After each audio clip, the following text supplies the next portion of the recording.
Oh, by the way, I can't help it, but I do swear a lot. No, that's There fine. might be the odd little or in there, nothing like bad. That's cool, honestly, don't worry about it. My issue is I've had people talking about serious life stuff, and if somebody mentions the word die and suicide, which happens a lot because that's life and that's what we're talking about, YouTube doesn't like Internet it. doesn't like it. Yeah. It's a load of honestly, it really winds me up.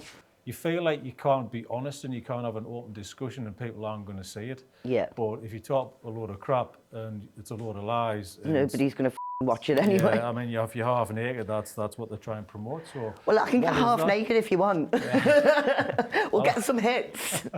Well, you've got sleeveless, so you're halfway there, do you know what I mean? So, lovely. So, I'm going to go back to be honest, Gemma, I think it would only be justified by starting from the very, very, very beginning.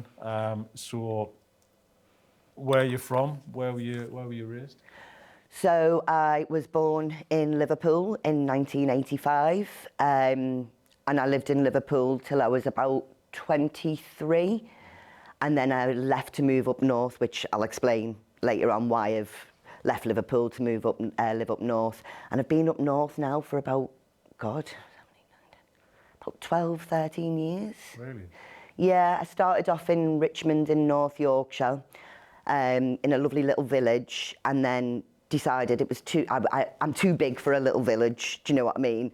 And I needed more, so I decided to go to university. I had a midlife crisis, ended up in Teesside University in Middlesbrough, and then I'm now in Darlington, and I moved here last year. But yeah, born and raised in Liverpool. So what was life like in Liverpool? Let's maybe go into your family, siblings, mum, dad, any of that kind of stuff. So if we start there, please. Yes, so my family consists of, I've got a very small family. My dad was raised in a children's home during the war, so he doesn't know who his family is. So no grandparents? No grandparents. No? I've got no grandparents. I've got no cousins, aunties, uncles. I've just got my mum and my stepdad, who are my absolute rock. My dad, who is not my absolute rock, but I'm still involved in his life. I've got a sister and a brother. My brother hasn't spoken to the family since I was 14, which I'll go on to discuss reasons why later. And at this moment in time, I don't have contact with my sister due to her issues. But when I was growing up, it was not a good childhood. Don't get me wrong, I always had everything I ever wanted. I went to school clean, well dressed, I got Christmas. That was a facade, because on the inside, my childhood was really not a good childhood. So before I was born, there was my mum, my dad, my sister and my brother. My dad was put in prison for armed robbery while my mum was raising the kids. He did 9 years in prison for holding guns up to people's heads, and yeah. And how old were you when this was happening? I wasn't born at that point. This is when my mum was still raising my brother and my sister. Anyway, my dad, when he was out of prison, he severely abused my mother. He kicked her so hard in the stomach, she's now got a scar from here to here, because he kicked her so hard her gallbladder exploded. And he used to put her cigarettes in a cupboard, and she used to have to ask for cigarettes. This is before I was born. He held a gun up to my mum and my brother and sister's head and threatened if they left him, he'd kill them. Anyway, when I was born 13 years later, after my brother and sister, I think that kind of gave my mum hope to leave. When she had me, the abuse was still going on. He was severely battering my mum. It's a long time, that, Gemma. Battered my mum black and blue every day. My sister used to try and protect me from it by playing Michael Jackson really loud and hugging me in the bedroom. And now to this day, I love Michael Jackson. He's my saviour as well, musically. And I got to the age of 3 and my sister had left home, my brother had gone to the army, and my mum was like, I've got to get out, I've got to get out. And this is when she met my stepdad, who's a policeman. Well, he's not anymore, but he was a policeman for 50 odd years. And she met him when I was 3, and he knew what was going on. He knew about my dad because he'd arrested my dad in the past for things. So did he know her because of your dad, through your dad? Not through my dad. They were out in a pub my mum and my dad were out and John came in and he knew of my dad and my mum was standing at the bar and John knew about the circumstances and he just turned round to me mum and he said, I'm going to rescue you. Really? Yeah, he said, I'm gonna look after you. He said, leave him. So my mum finally got the courage. She packed literally a couple of bin bags. I remember I was only 3 and she took me from the house and we got in a cab and we went to my uncle's house, who we don't have any contact with anymore. And we stayed there for a couple of nights and then my stepdad organised a flat and he took me and my mum in and he saved my mum from 18 years of abuse, 18 years of being battered. He took me away from that and he took me on as his own daughter. So he's an absolute, I love him so much. It's a complete polar opposites of worlds, and it took a policeman to rescue your mum. Yeah. So so would you classify, how would you classify your dad, your birth dad? My dad's a gangster. He's done all sorts. He ran up until about 15 years ago, he ran a prostitution ring all across Liverpool. So when I was, obviously this is where I'm going to go into it. So when I left when I was 3, I used to go and stay with my dad at weekends. My mum was like, look, I'll allow you to see her, but only of a weekend. She knew he was up to this prostitution and stuff, but she thought it was never going on in the home. And my dad promised her that when he had me at weekends, I wouldn't see anything. I wouldn't be anywhere near what he was up to, and he promised me mum. And my mum was like, give him the benefit of the doubt to be a good dad. Obviously, that wasn't the case. Of a weekend, I'd be going to my dad's house where there was active prostitution going on, drugs. I was seeing sex acts from a very, very young age, seeing women being abused from the age of 3 up until I was 14. And I used to go home and lie to my mum and say, no, my dad didn't do anything, because I was so scared. My dad had me under that much control. Don't tell your mum, don't tell your mum. So I'd come back of a weekend and I'd be like, oh, I've had a lovely weekend. And my mum wouldn't know half of the stuff, what I'd been witness to, what I'd been seeing. And then it took me till I got to about 14. And it was enough. I couldn't go to his house of a weekend anymore. And I kind of told my mum. And he turned up at the door and my mum went, spare. And I kind of stopped going at that point of the weekend, but I still had contact with him. So you've been going for pretty much 10 years to your dad's house on a weekend. And seeing. And seeing things but clearly you didn't realise because you were that young. I thought it was normal. Yeah. I thought it was normal to see a gun. I thought it was normal to see women having sex. I thought that was completely normal. The only time I started to realise it wasn't normal is when I was in school, because everybody knew what my dad was doing. It was a big thing. Oh, Jelf, your dad's a pimp. Every time I'd go in school, Jelf, I had one of your dad's girls last night. But me, I'm so like, luckily I'm not a weak person. I used to just be like, oh, God, do you know what I mean? Like, I could have easily got bullied, easily. People did try and bully me because of what my dad, but I was always very, very headstrong. And it was only when people were starting to say things about it that I realised, hang on a minute, this isn't normal family behaviour. Like, this man is doing things that he shouldn't be doing in front of anyone, let alone his child. But you only start to realise when you're older and you're a teenager, because you can slot these things together. You go, actually, you sort of the black sheep in the crowd kind of thing. Did it feel like that? Is that when the kind of penny dropped, Gemma? I don't know. It took me, to be honest, I've had to go through years of therapy, and my latest therapy was 2 years ago. I had a year of cat therapy, and that's only when it clicked, really, that what he'd done was wrong. I still, all my life, have thought he's this this god on a pedestal, like it's like Stockholm Syndrome, you love your abuser. Like my therapist for years was like, please Gemma, stop going and seeing him, it's making you ill, but I still can't to this day, I'm 40. I still can't get free of his shackles. So what does it feel like when you see him now? What do you I hate him now. Do you revert back to that kind of child? Yes, I revert back to a child when I'm with him. I let him speak to me like I was when I was a child. And I can stand up to anyone. This is the most bizarre thing, and people can't get it. They say, Gemma, you can tell anyone to get lost, anybody. I've got rid of people out of my life, left, right and centre for whatever reasons. I can't, I'm like a prisoner to him. And I keep saying it, and it's horrible, but he's on his last days now. But when he does go, I am going to be free. It's going to feel like the shackles will be released. It's a shame you have to wait until that day to get some sense of freedom, though, Gemma. Do you still feel he's got a kind of hold on you? Yes, he has got. I don't feel he has got a hold, and I know he has, and that's where it's psychologically stupid because I know what he's doing. I know it's wrong, but I can't tell him no. I can't say to him, Dad, that's not acceptable. I've never even spoken to him about the shit he put me through. Like, I'm so scared to say, Dad, you did this, and it's like now he's really old. It's kind of like he's forgotten what he's done. Yeah, he's become an old man, and that's kind of in the past sort of thing. Yeah. Because that's what we do see old people in the street going, oh, old person, old woman, old lady. Actually, they were young at some point, and they might have done something that They make wasn't mistakes, yeah. good at the time. You know, just because you're old doesn't mean to say, you know, you've always been good. It's bizarre that you can't bring it up to him. I can't. Why?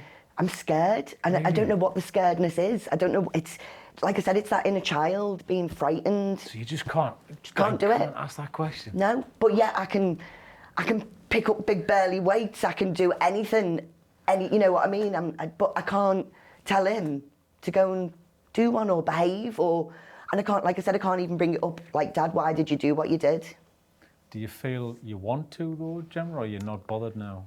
I think I'm too angry with him at the moment. Like, I know what he's done, and no matter what, he'll still turn it around like he hasn't done anything. Because, like, me mum and John years ago pulled him up and was like, said about what he'd done, and he just sat there and he just said, no one ever, no one ever, no one ever. He's a compulsive liar. He's always been a compulsive liar as well. Nobody can ever believe what comes out of his mouth.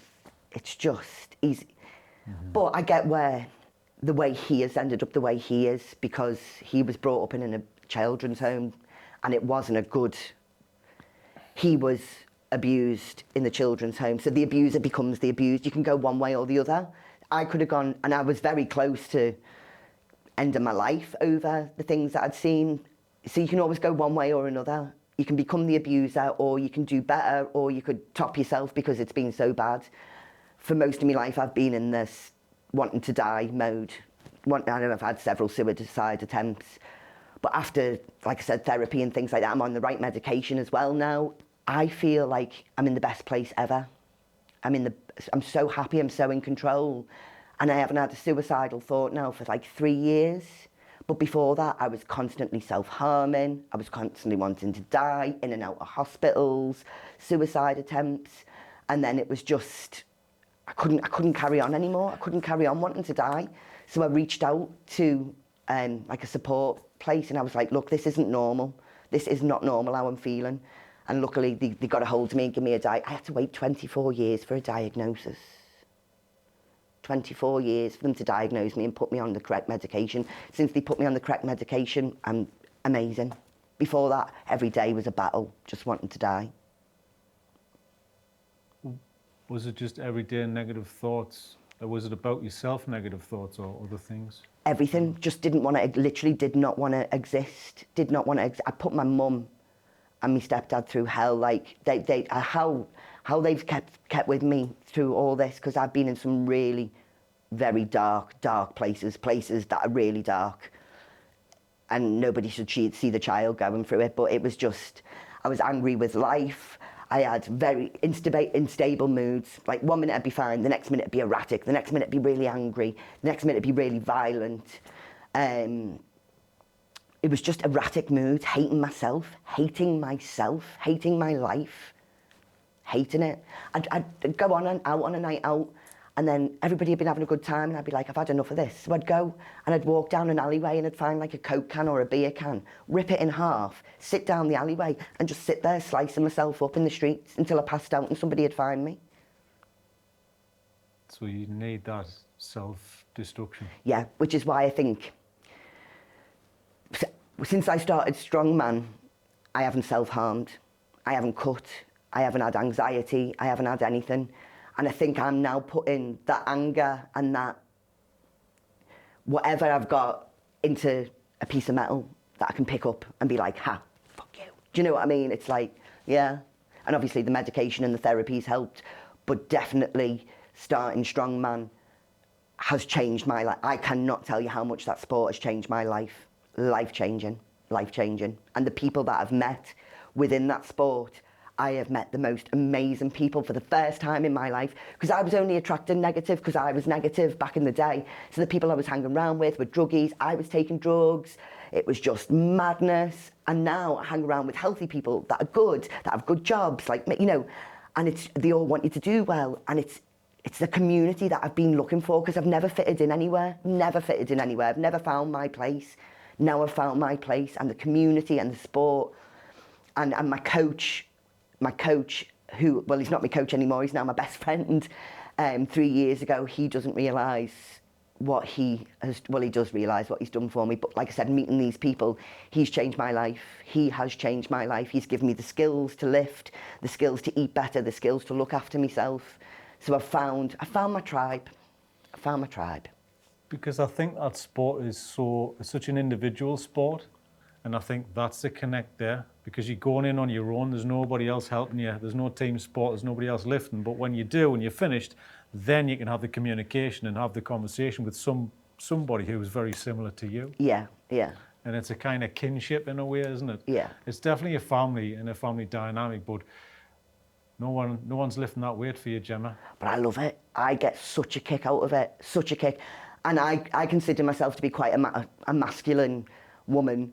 I'm definitely a woman, but I consider myself to have always been a tomboy. I've never worn a dress, well, last time I wore a dress, I was probably about knee height or whatever.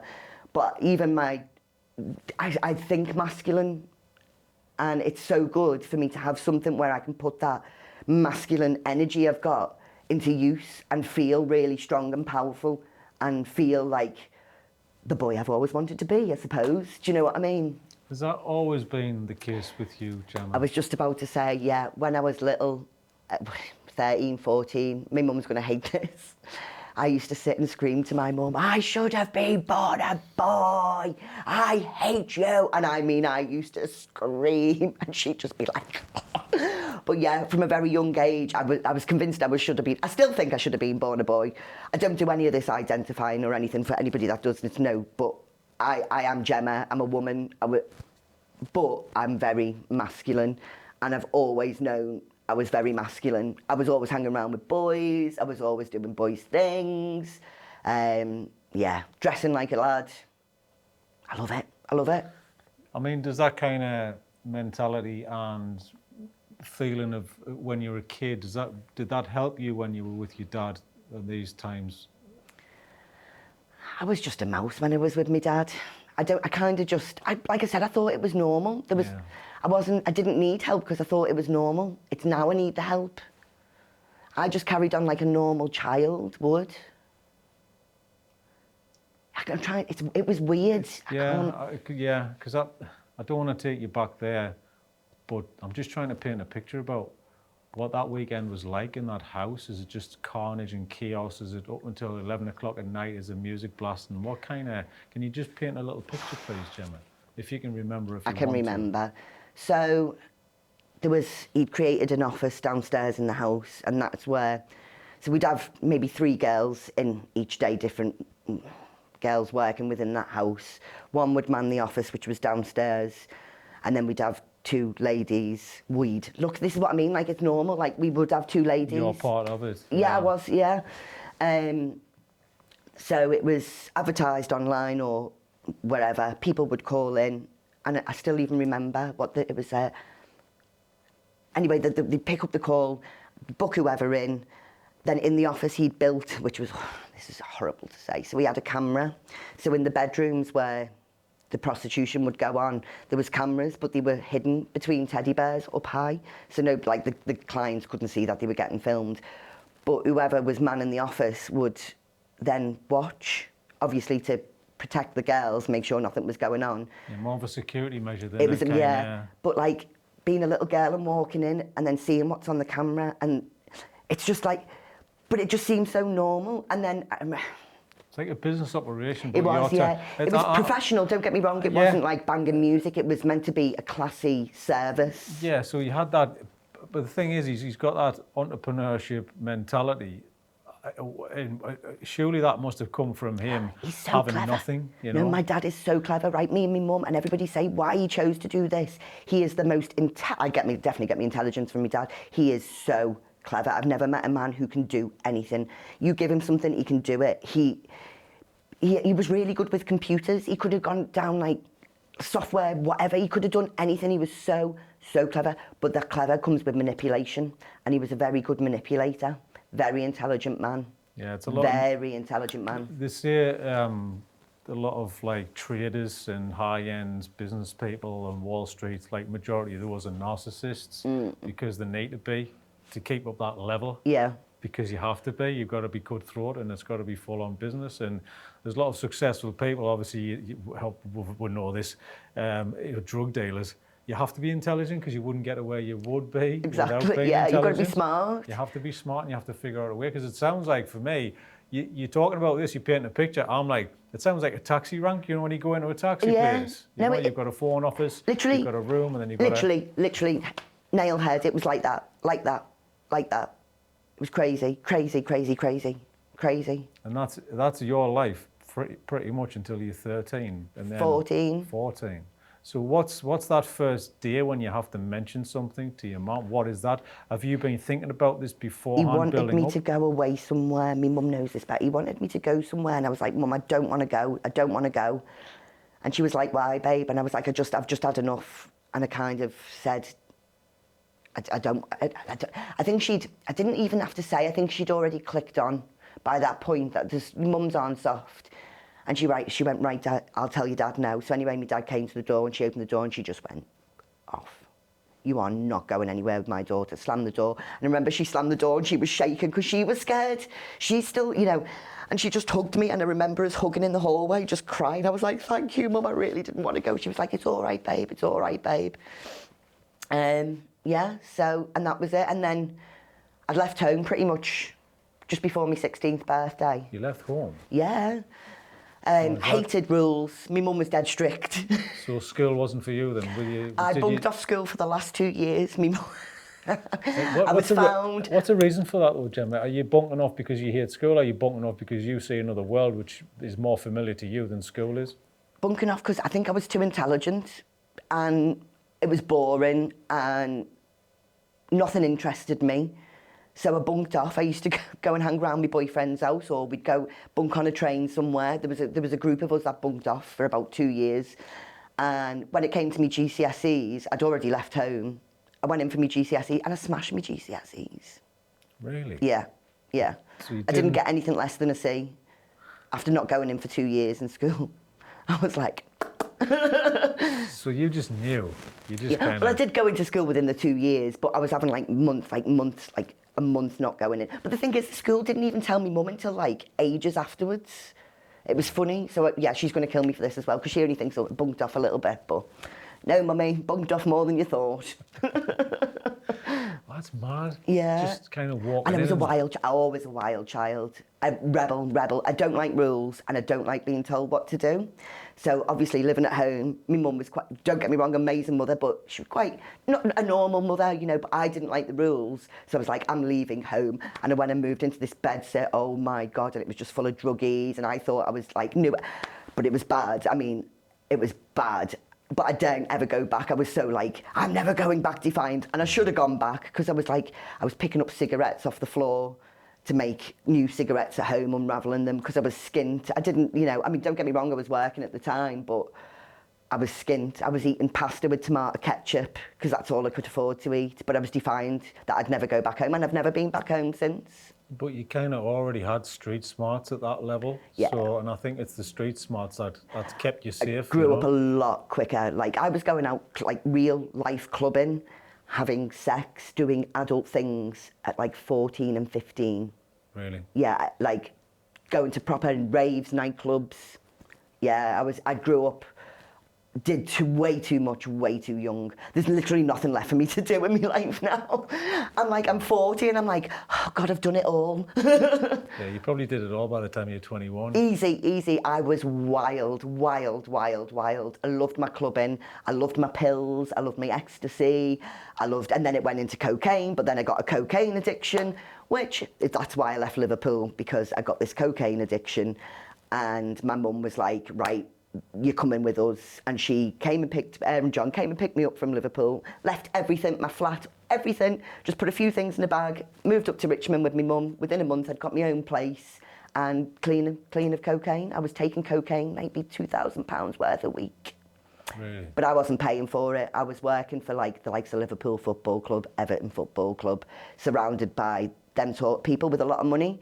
And I'd always be like the champagne girl or whatever, and they'd just be like, yeah, babe. It was just constant cocaine. To the point where going to work, I couldn't function. Like, I'd line up my cocaine before going to sleep. So when I woke up in the morning, all I had to do was turn over to take my line, to carry on. I couldn't function without it, yeah. That organised? Yeah, but then it was just weird. Like, I stopped it like that. My mum picked me up. We went a million miles away. And it was like, I didn't even have any it was the weirdest thing, because it didn't have any I can't remember having any withdrawals. But yeah, I stopped it like that. So you don't have, the thing is, it sounds like you can move on quite quick from that kind of stuff. Yeah. You don't have an obsessive compulsive behaviour, or do you? Yeah, I've got an addictive personality. It's like, you wouldn't think it, but I've got a needle phobia, severe needle phobia. I can tattoo myself, whatever. You come at me with a needle in the doctor's, I've pulled a radiator off the doctor's wall. Honest to God, this was for me. They tried to give me the COVID jab. I pulled the radiator off the wall. Really? You can't take blood from me, you can't do anything. Okay. But I know if I liked or I could inject, I know I'd take steroids. That's how much of an addictive personality I've got. Because the thought of it, knowing that I could get bigger and better, I'm like, oh, the thought, I'd love it. And I always go, why don't I like needles? So your phobia's stopping you from doing that? Yeah. Really? That's what I'm annoyed about. All of the things That's what I'm annoyed about. Yeah. You can kind of do all of this. But no, I have got, that's why, but it's good, in hindsight, it's good because I do. Self-control in a way that you can't control. Yeah. Do you know what I mean? It's like your own nature's going, no, Gemma, that's too far. That'd be too much for you. Yeah. I know I would, but the thing is, I know I would, that I'm such an addictive personality. Yeah. But then I come off things and I'll move on to some. I have swapped many addiction for many addiction. Like, I was smoking weed for about 7-8 years as well. Like, I've cut off. I've had loads of addictions, and now my addiction's just lifting weights. Yeah, I suppose you've swapped the bad addictions for a healthy addiction, but the healthy addiction has got to be a much better way of living. That's what my stepdad is so proud. They're like, Gemma, it's amazing what you've done. Like, you've changed your life after everything. Like, nearly dying or, whatever. And now they look at me and they're like, the best thing you ever did was get into this sport. Because now I've got a channel and a focus, and it's my addiction. Yeah, but I don't think you would have got to that place unless you'd done all of the other things. Because a lot of people who've done all of that addiction tend to go into a sport and be fitter and healthier than ever at the age of 40 and stuff like that. Because they'd been there at 20 and just destroyed themselves. Yeah. Now that's over. What else is there? That's it, yeah. Like I said, there's nothing much more for me left to do, so. So you so from Richmond, you're not seeing your dad at all? Are you visiting at all or not when you're in Richmond? I can't remember if I was or wasn't. I think I might have been. Because it sounds like you've been in touch with him for quite a long time and you keep going back. Yeah, more so now. I go every month. Why is that? Because he's bedbound, he's bedridden. But why would you if he's kind of put you through so much hardship in it? Because he's my dad. Really? Because he's my dad, yeah. Do you feel a duty of care? Yeah, and I suffer with... Part of having EUPD, emotionally unstable personality disorder, is I have a really bad guilt complex. So I feel guilty about everything and anything. Like, all the time. Like, say if somebody said, I'll meet you somewhere and I couldn't go, I'd feel guilty. Yeah. I feel guilty all the time. I want to make people, in my life, like my job is to make people happy all the time. I'm one of these people. I'm always nice to everyone I meet. I'm always happy. I wear that clown mask well. Nobody ever sees the real Gemma. I'm always projecting this happiness, wanting others to be happy. Yeah, because that changes when you go home and you're by yourself, Gemma. I'm sure it does. Can Yes. you explain what that is? It is wearing two personalities, isn't it, really? Definitely, definitely. The only people that know me, for me, real Gemma, is my mum, my John, and Wayne, he's an ex-partner, but we're still in touch. He's my best friend now. They're the only three people that know Gemma, and Gemma's actually really quiet. Gemma loves quiet. Even though she's so loud and extravagant, I love being on my own as well. If I'm around people for too long, it's like I'm overstimulated and I crash.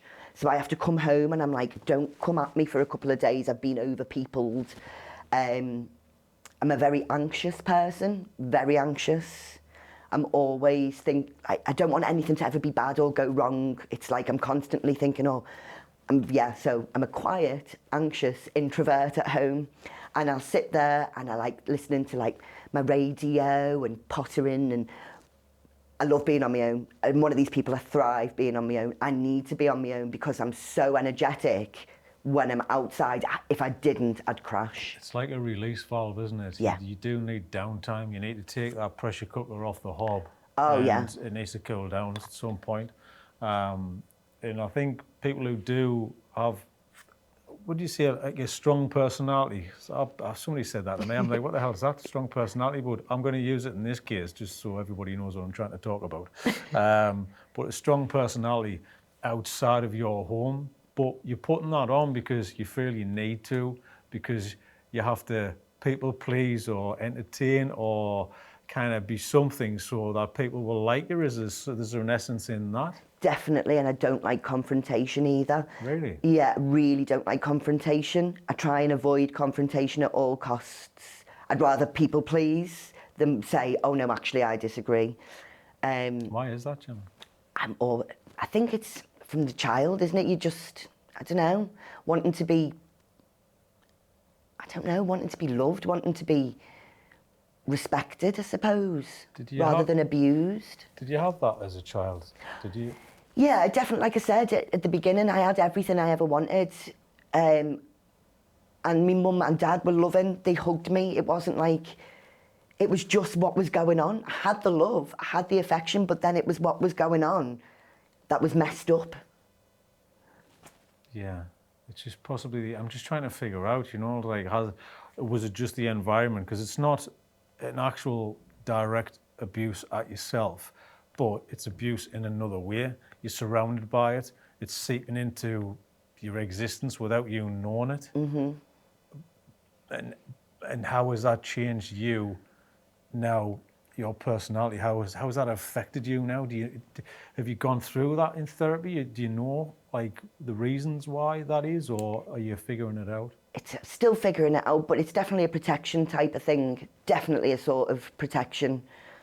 But there's still a lot to figure out. Cat therapy gave me the tools I needed, and I'm still working on things and certain behaviours.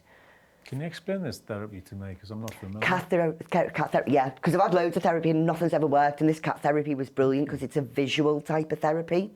So it's cognitive analytical therapy, and my therapist was amazing, Lorraine, love her. So instead of just talking like we're talking now, you draw on like big pieces of paper. It's like mind maps, and channel off why that behaviour would be like that and where that stems from the parents, from this, from that.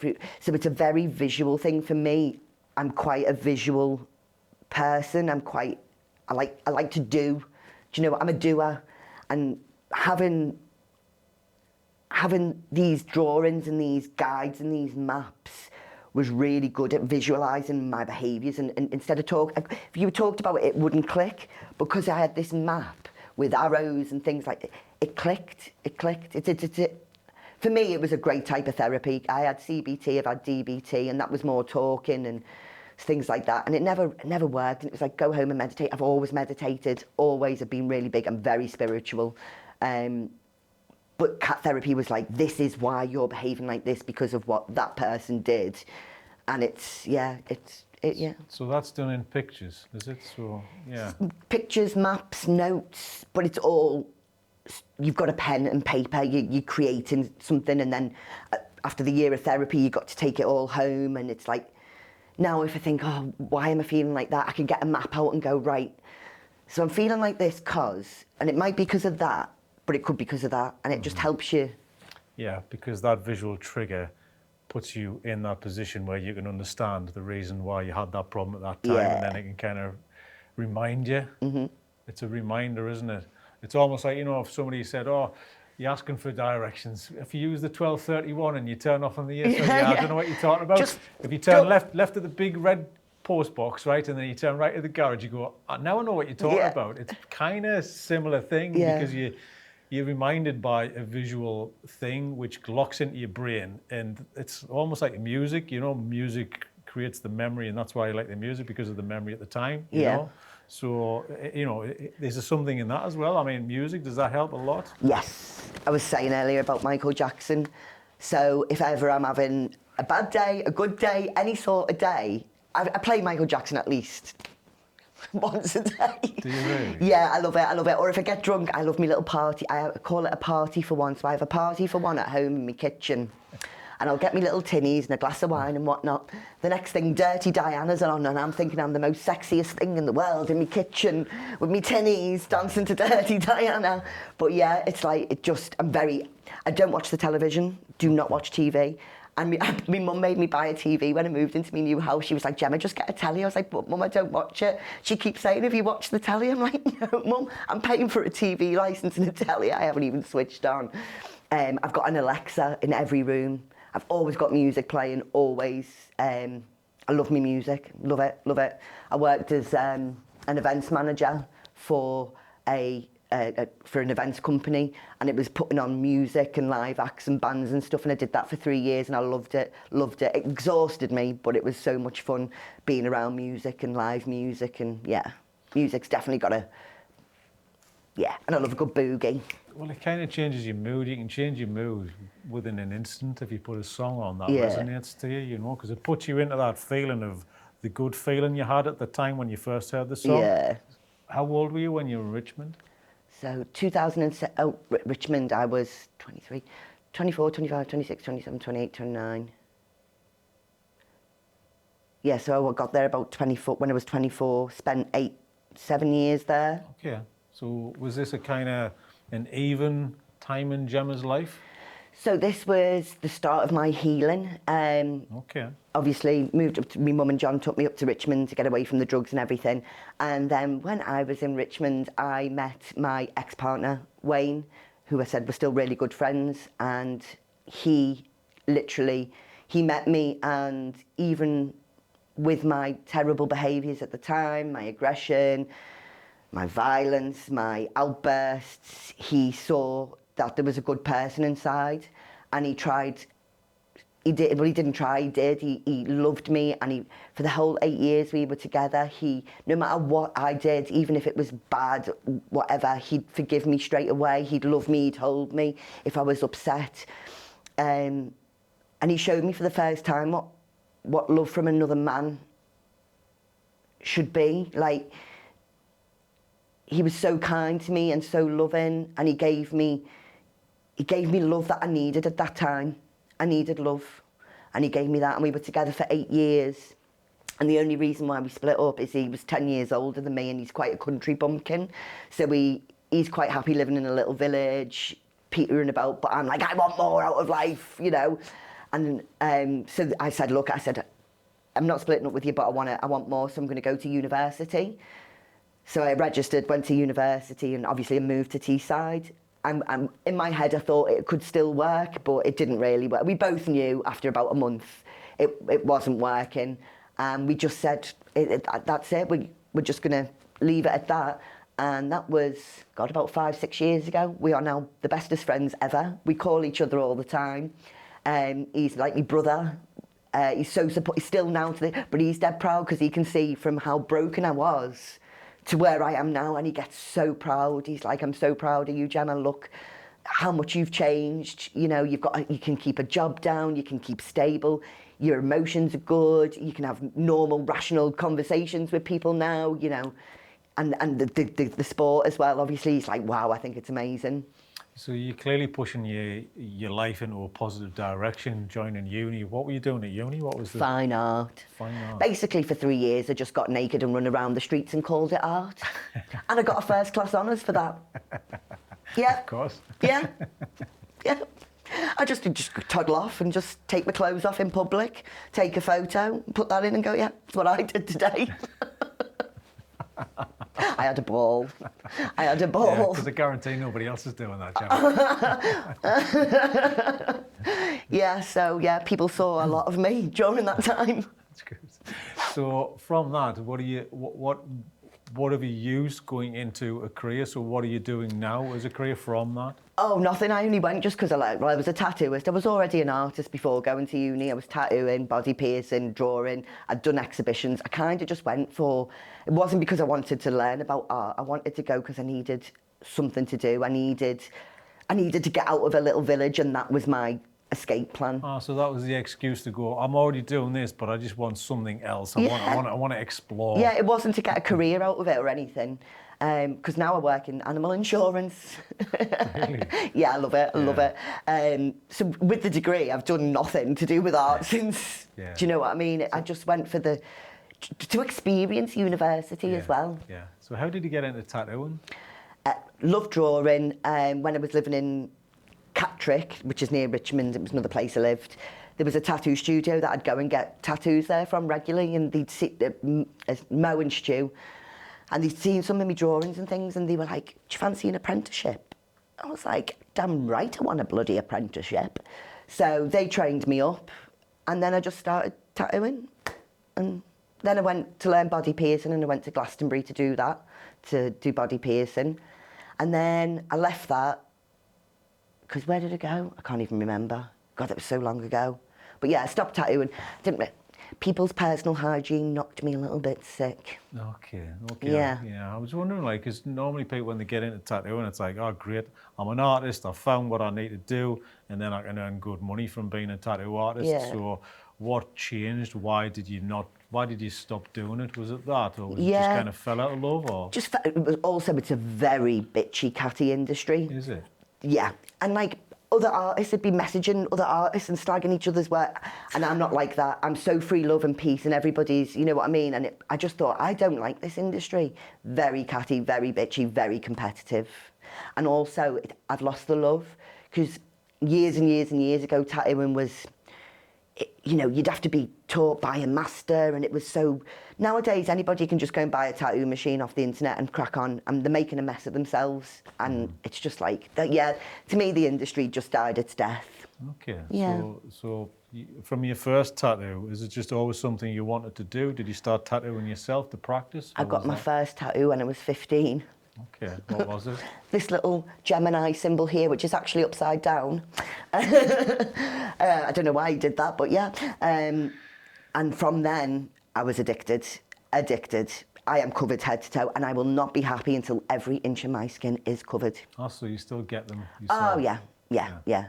It's definitely another way of self-harming. And I know I use it as, and it's good, it's covered up a lot of scars and things like that, but I suppose it's productive self-harming for me as well. Yeah. At least I'm honest. Yeah. I like the pain. Yeah. I do like the pain. So going from the body up to the neck to the face, what was the kind of the journey of that, you know, or was it just go, well, I want to be a work of art fully?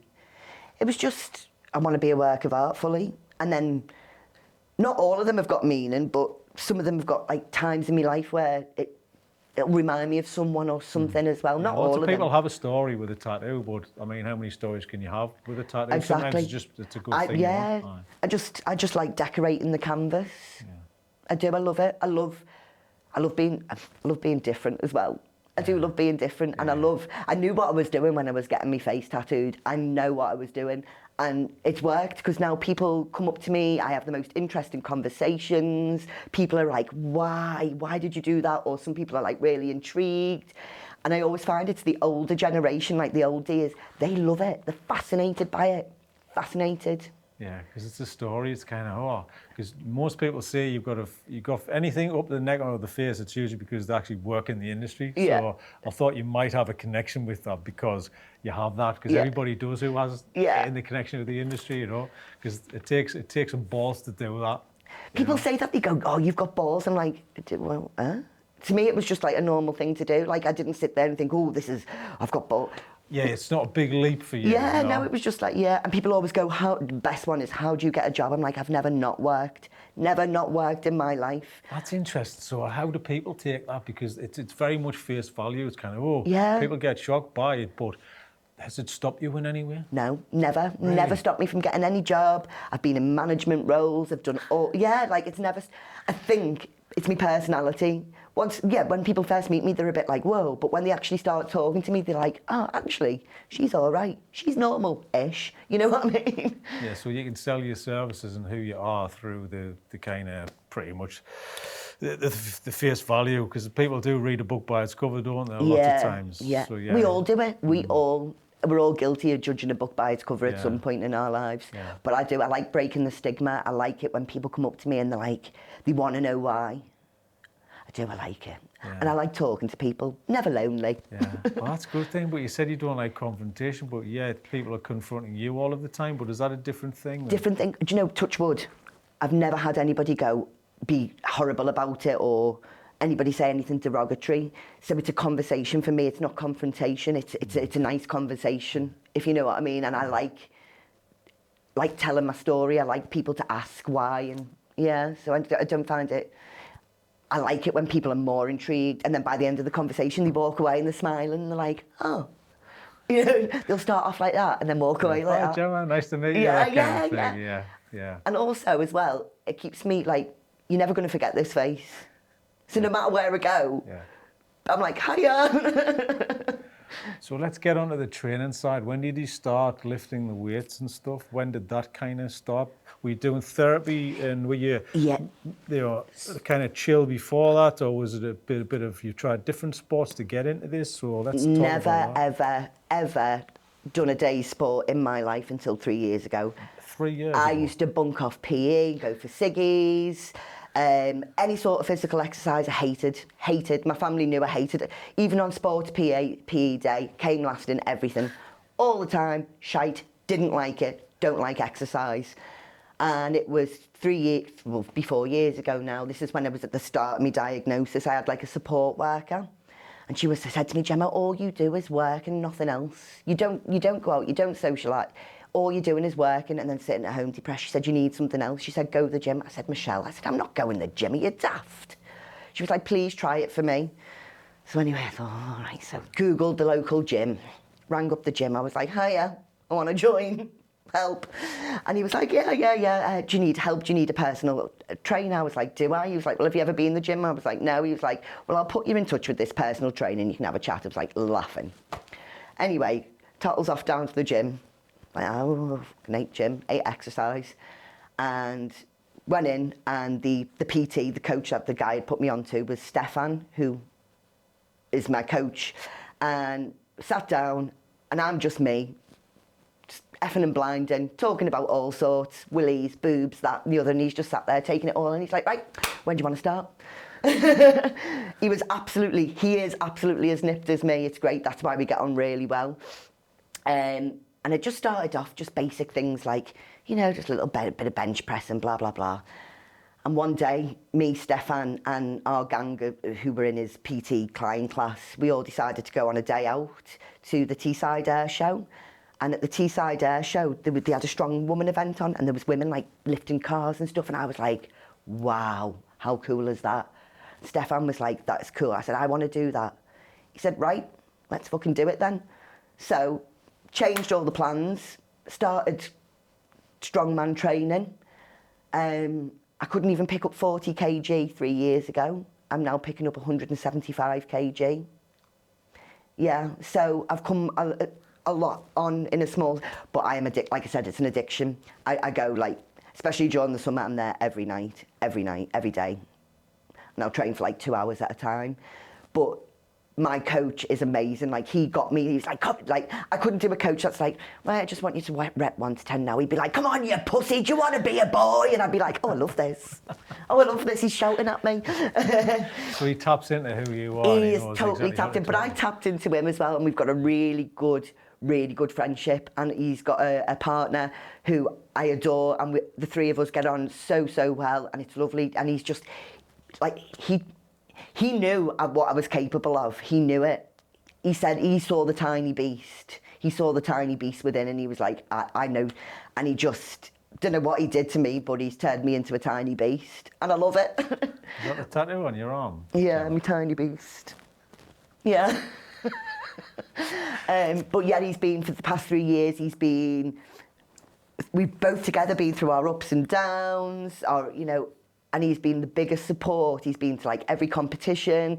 He makes sure, like, it's gone to the point now that we're best friends, and we speak we speak all the time, and we go on days out, we've got holidays planned, and we formed a really good friendship. And yeah, without him seeing the potential, I could have just had a PT that went, yeah, come on, whatever. But he was like, no, we're going to do this. We're going to make you world's strongest woman. I'm like, yes, we are. Yes, we are. So what does that give you, the lifting the weights thing? Because clearly it's tapped into something you'd been missing. So I like it because it makes me feel powerful. I hate to say this, but I'm not a fan of men. Not a fan of men. Obviously, with my dad and other things that have happened in the past, I'm just not a fan of men. And to feel like I'm more powerful than any man that I cross the street, I like that. I like that sense of power. I like it when there's a guy in the gym and he's trying to lift the same weight as me and he can't. And I'm like, ha ha, ha ha, ha. It's definitely a power thing. Definitely builds your confidence as well. It definitely builds your confidence. The more you lift, the more stronger you feel, the more powerful you feel in here as well. I feel like the stronger I'm getting, the more in control I am. But it's definitely, I do like to feel stronger than the average man. It makes me feel powerful. So that's kind of fueling the fire a little bit, isn't it? The kind of, I can do as much as you. That's exactly what it is. It's like, if they can do it, I can do it. I've always been like, if a man can do it, I can do it. I do all my own like DIY, I'll build things, I can weld, I can do anything masculine, titled. So doing this, it's like, I won't be beaten. And because I'm so small as well, I'm only 4'11", I'm not the ideal athlete for strongman because of my height. I do have issues with obviously getting Atlas stones up to platforms. Everybody else just rolls it up to the chest. I'm having to roll it up and then push it up. My height is a disadvantage, but because of that, it makes me want it more. So when I'm stood next to these other strong women, I look like a tiny little pea, but I'm like, no, if you can do it, I will do it. I'm very defiant like that. Yeah, like a Jack Russell. Yeah. Somebody did call me a Jack Russell. What was it? Yeah, something like that. Yeah, I'm like, anything you could do, yapping at your ankle. Yeah, that's great. But yeah, it is, and it keeps me going. I'm like, yeah, I won't be beaten by a man. Yeah, because you've got lots of things that you can draw on in your head to motivate you. Yeah. But it's kind of, do you do the self-hate talk a lot or not? It's quieting down a hell of a lot. I still do have a little bit of negativity towards myself or whatever, but now I just go, no, Gemma, no, you're great, you're fantastic. So I can kind of flip it now. So yeah, we all have negative talk though, don't we? But that keeps you driven. It does, but it's kind of managing it. It's not doing it all the time because that'll feed into everyday life and you don't want to be walking the streets negative. So how have you managed to get to that point, Gemma? So if I'm feeling like that, if I'm feeling like I'm doing a lot of self-hate talk to myself, I'll usually message Stefan, or I've got a really good friend, Dennis, who does powerlifting, and he'll go, Gemma, what are you talking about? You're amazing, you're amazing. And I've got people now that I can reach out on. So if I am feeling a bit meh, I've got a good support network, and they just lift me back up and go, well, look at what you have done, look at where you've been, look where you were 3 years ago. So it is a lot easier now because I do have that support, where years ago I'd just be chewing myself up, and then the people I was hanging around with were negative anyway, so it was just constantly. But yeah, I do self-sabotage, especially if I've got a comp coming up, I'll self-sabotage a lot. I'll never think that I'm good enough, ever, up until the day of the comp. And then after the comp, I'll feel amazing. But the first coming up to the comp, I'm like, I'm rubbish, I'm shit, look at the size of them, I'm the size of a pea. And then it's like, after the comp, I'm like, I'm the best, I'm the best. Yeah, I don't know, it might be a fear thing coming out in other ways. I don't know what that is. I think the more comps I do, the easier it'll get, because it is getting easier. Every time I do another comp, it's less self-doubt, less self-sabatage. Yeah, yeah. And what is that? Do you know what that is? Is that childhood? Is that everything combined? Yeah, and I'm a perfectionist, very much a perfectionist. I've got, like my house, I'm very OCD. Everything has to have its place. I have to, anything I do in life, I have to be the best at it. Like in uni, when I was in uni, I came out the top of all everybody in my year. I got a first class honours and I got my work published by one of these tutors. He published my work and stuff, and I came out the best. Even in school, I always wanted to be the best, the top of the class. In a job role, I'll always say if I start off a job at the bottom, within a week I'm here. I've always striving to be better. I'm very much a perfectionist. Always want more, I always want to be better. Clearly I mean, where you are now, it seems like it's a combination of everything. It's the therapy, it's the lifting the weights. Do you think it has to be all of the things? If you were going to give some advice to somebody out there? If I was going to give advice for mental health, it's hard because a lot of everything's getting, there's that much of it nowadays, a lot of it's just getting washed under the carpet, and you can't really get help without waiting for years or whatever. So going to the gym, if you couldn't get therapy, would be my alternative. But it wouldn't work I can't say it'd work for everyone, it just depends. But for me, having that outlet, having been in that community with the people, it's all a combination. The people, the gym, the lifting. Yeah. Do you think people are trying to monetize from mental health now?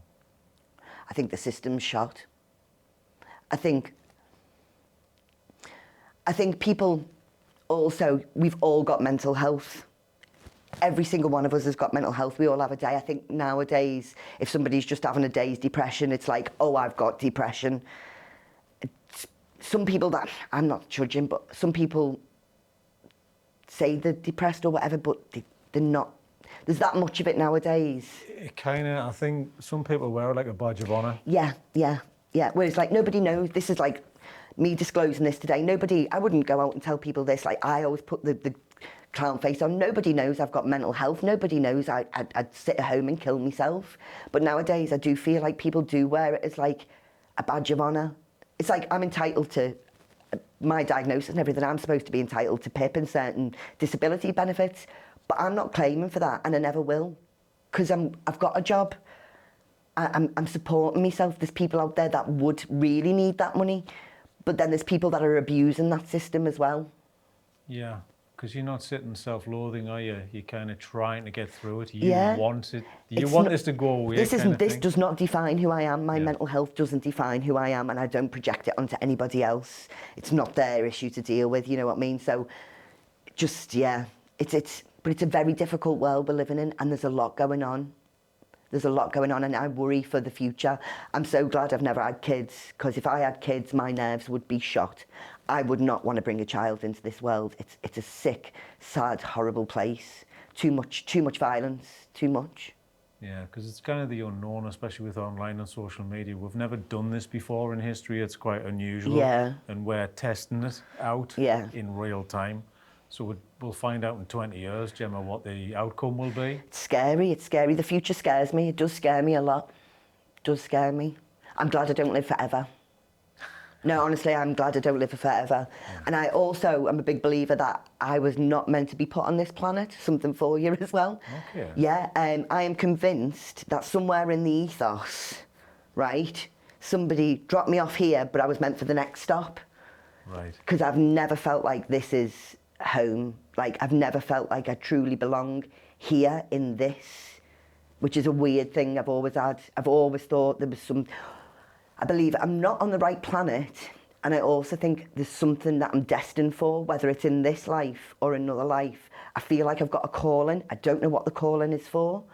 I've said this to many people, like it's just a feeling I've got inside. There's something that I am going to do whether it be in this life, the next life, whatever. There's something in me that's got to be, but I don't know what it is. Yeah, so you think this is the first stop on the bus, it's not the full journey for No, you? this is definitely not the full journey for me. I don't believe in God or anything like that, but I am very spiritual, and I'm a believer in energy, and that we're all energy. Energy can't just die. We've got to transfer this energy somewhere. But I'm a big believer that this is probably not my first stop, and it's definitely not going to be the last. Some people think they're born in the wrong era, you know? So if like, oh, Not I even wish I was era, born in the yeah. 50s or 60s, you're thinking about different... Just different planet, Planet. different, yeah. Just weird. I've always had this feeling of not belonging here on this planet. There's always been like a pull, and this need to do, there's something right here that needs to come out, and I don't know what it is or when it'll happen. Yeah, because it's quite unusual that you bunk off school and then you turn up and do the GCSEs and you get through them all. It's stuff like that, you know, you kind of put yourself in these positions that aren't really a big thing to you, but certain things are to you, certain things aren't to you. Do you know what I mean? And they're both extreme, Yeah. if you know what I mean. So what you've been through and with your dad early on, that's something you didn't bring on yourself, but you'll put yourself in a situation where you can handle it easy. It's kind of, yeah, because you don't really think that's a challenge to you. Yeah. It's like when people talk to me about, like, people talk to me a lot and come to me with the problems, and I think it's because I understand. I've had that feeling or emotion, and I'm so lovely with people when they come to me and they want advice and things like that. And I find I do get a lot of people, like in work, I have people confiding in me a lot, friends that confide in me a lot. That's good. People do tend to tell me the deepest, darkest secrets. So I think I do make people feel like they can talk to me, which is nice, because I never felt I could talk to anybody when I was feeling low. Is that because you're an honest character? Oh, I am honest, like, but I'm dead funny as well. So if people are down in the dumps, I'm like, come on, come on. Well, it kind of makes them feel better. They can kind of obviously dump whatever the problems that they're having on you, but also they'll walk away feeling better because you've lightened their load a little bit. Yeah, but that's what, I think I do that because that's what I always wanted. So that's why I'm nice, because maybe when I was rock bottom, I had nobody to talk to. I was so inward, destructive. It was just, yeah. So if people want to offload on me now, I'm like, come sit, come play. So I was considering going back and talking about your dad and because you still go back and you still go and visit him in Liverpool. But we've covered that. I'm kind of scratching something in my head. I'm trying to think of what I want to ask you as well. But I think you know what I want to ask you. I just keep going back to why, Gemma. If I knew the answer. I know. If I knew, my therapist has tried. If I knew, my mum's tried, everybody's tried, and I just. I know. I can't wait to be free. Can't wait to be free. I'm going to be upset, don't get me wrong.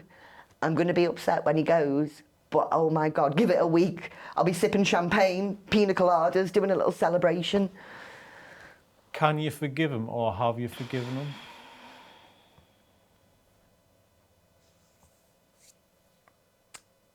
I forgive him, but I don't like him for it. I don't like him, what he's done to my mum, to me, and my sister. He's damaged us all.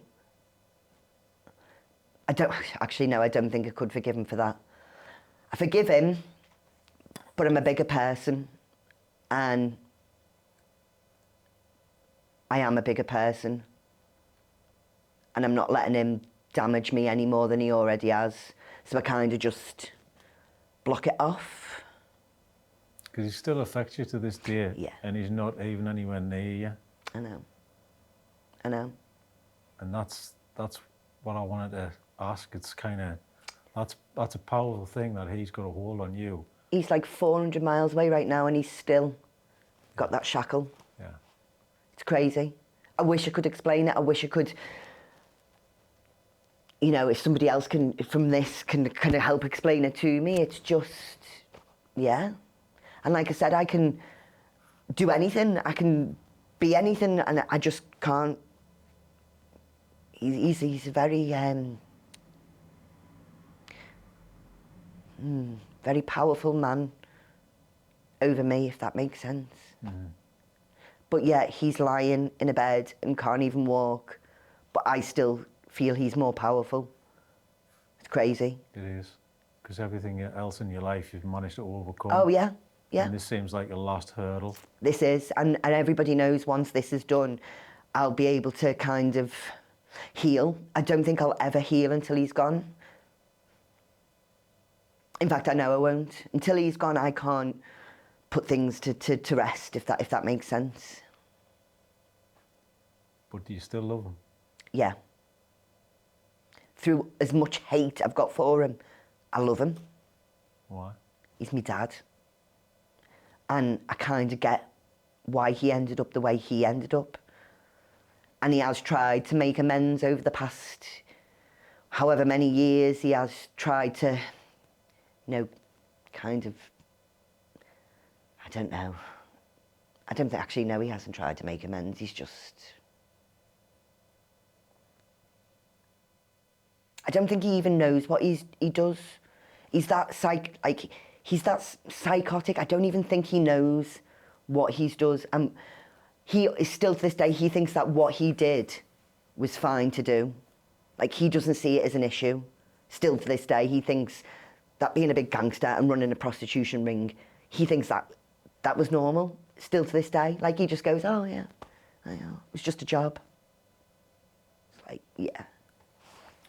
So, let's finish on last message. Anything from this, it could be about your dad, it could not be about your dad, it could be about health, mental health, anything. What would you like to say to somebody who is possibly in the same position as you? Try and get help as soon as you can. Fight for it. You're going to have to fight. If you need help and you think you need help, you can't just ring the doctors and be like, I need help.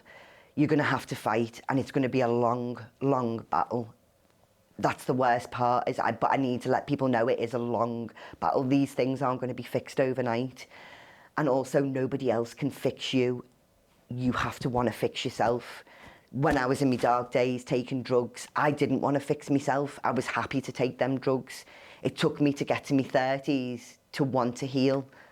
So just don't give up. Also, talk to people. There are people out there. Reach out to me. Just talk.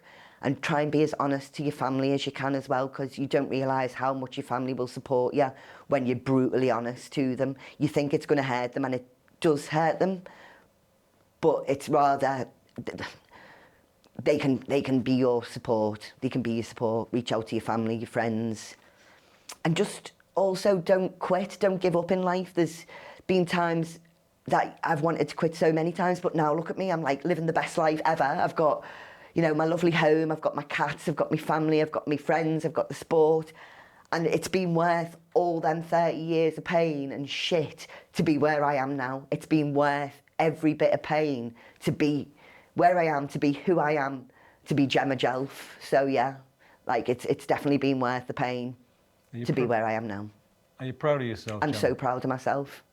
I'm proud that I'm finally making my mum proud. I'm proud that I'm making my stepdad proud. And I'm proud that I'm doing me proud. Yeah. Yeah.